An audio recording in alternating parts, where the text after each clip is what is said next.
And despite being the world's second largest economy, China is still classified as a developing country, and in turn receiving the same subsidized shipping rates as Cuba and Botswana. This has created a huge competitive disadvantage for many small businesses in the U.S. One America's Hines explains. Amidst all the reports about tariffs and trade talks with China, there's an aspect of trade with that country which gets little attention. Because of a Victorian-era treaty, the U.S. Postal Service discounts postage rates for Chinese companies to export their products into the U.S. So a manufacturer of a U.S. mug will ship a product to Pennsylvania for a basic rate of, say, $6.50, but the Chinese manufacturer will send that same size mug to Pennsylvania for $1.50.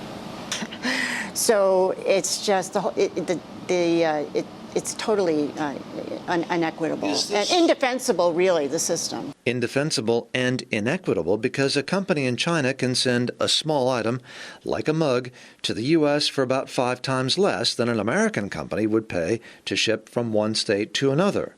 So says Karen Kerrigan of the Small Business and Entrepreneurship Council.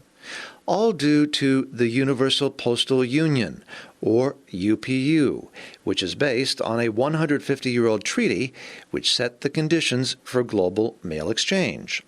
Except the UPU treaty gave a heavy discount to undeveloped or lesser developed countries like China. So the U.S. Postal Service must charge them less, in effect subsidizing their exports with cheap shipping costs, says Kerrigan. China does have a competitive advantage when it comes to cost, so they can make products much cheaper.